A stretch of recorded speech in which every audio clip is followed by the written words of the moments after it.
Hello everyone, to Sanmarg classes. ಬಲ ಮತ್ತು ಒತ್ತಡ ಪಾಠದ 8ನೇ ಪ್ರಶ್ನೆ. ಹೇಳಿಕೆ ಎ. ಕಾಂತೀಯ ಬಲವು ಸಂಪರ್ಕವಿಲ್ಲದ ಶಕ್ತಿ. ಹೇಳಿಕೆ ಬಿ.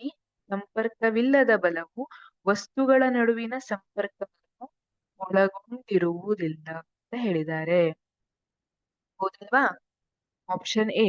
ಹೇಳಿಕೆ ಎ ಸರಿಯಾಗಿದೆ. ಈ ಹೇಳಿಕೆಯಲ್ಲಿ ಕಾರಣ ತಪ್ಪಾಗಿದೆ.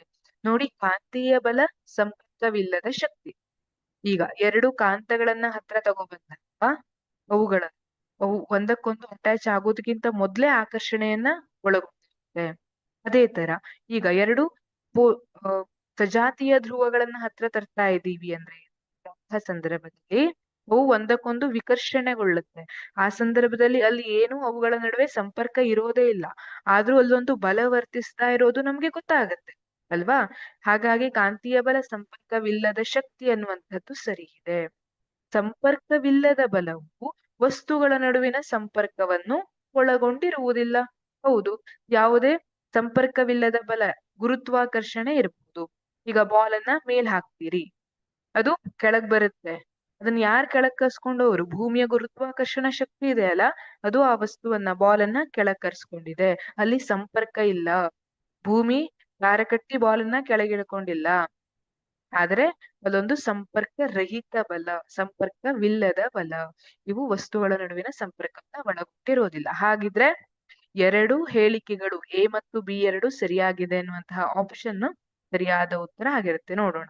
ಮೊದಲನೇ ಆಪ್ಷನ್ ಅಂತೂ ತಪ್ಪಾಯ್ತು. ಹೇಳಿಕೆ ಎ ಸರಿಯಾಗಿದೆ, ಹೌದು, ಆದ್ರೆ ಬಿ ಹೇಳಿಕೆಯಲ್ಲಿ ಕಾರಣ ತಪ್ಪಾಗಿದೆ.